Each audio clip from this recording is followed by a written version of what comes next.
Banking institutions are more dangerous to our liberties than standing armies.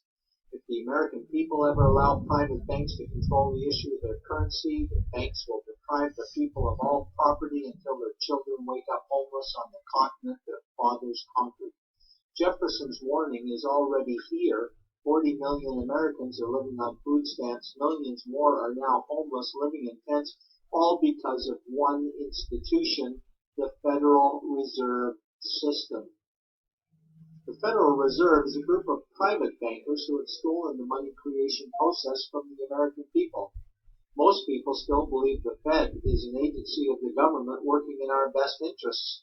It is not. There is no greater form of evil in the world today, so let's explore the banking scam. None of us have ever been taught anything about money. The reason is to prevent us from learning the truth that money is a trick and money is a trap. When solving any crime, there's a universal truth: follow the money, but with the banking scam, follow it backwards. Where does money come from? The world's money supply is always growing.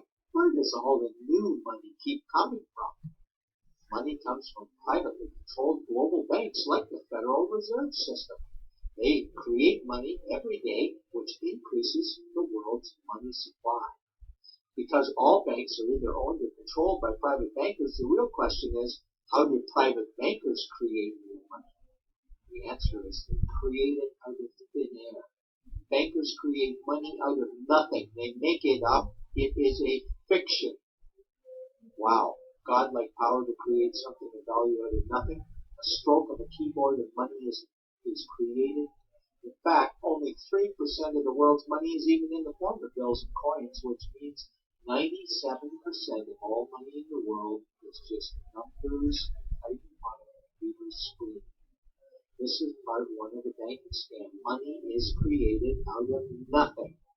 The second part of the scam is this phony money is issued as debt. What is debt exactly? Well, when you consider we work our whole lives to pay it off, you could say debt is slavery. But whose debt is this phony money? It's our debt, all of it. It's our debt when we use credit cards, we get student loans, borrow money for mortgages, all banks borrow it. And it's our debt, again, when the government borrows, which is each and every day. In today's world, money is debt, and debt is money, and don't forget the interest charges. Money equals debt, and debt equals slavery. Therefore, money equals slavery. Our monetary system is a carefully concealed system of slavery. Why? Because our government can create the same money for free with no interest charges, just like they used to, as the Founding Fathers designed it inside the United States Constitution for our protection against private bankers. The third part of the banking scam is very evil. When bankers create money from nothing and issue it as debt, they only create the principal portion of the debt. They do not create the money for the future interest payments. There is not enough money in existence for all of us to make our interest payments. In fact, our money creation system is even mathematically impossible. Money issued by the banks, principal debt, does not equal the money demanded back to the banks, principal plus interest.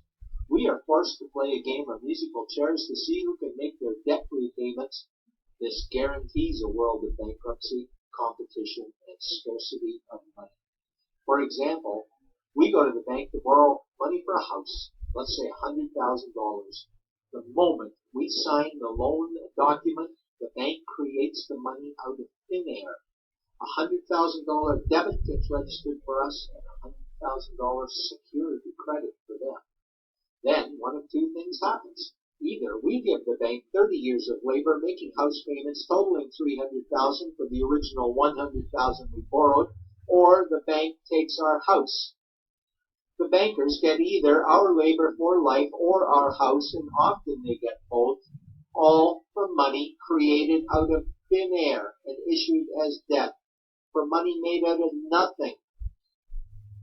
This is why all the bankers end up with all the assets. The fourth part of the banking scam is inflation. People think inflation is prices and costs increase. A better answer might be the value of our money always goes down. Inflation is created every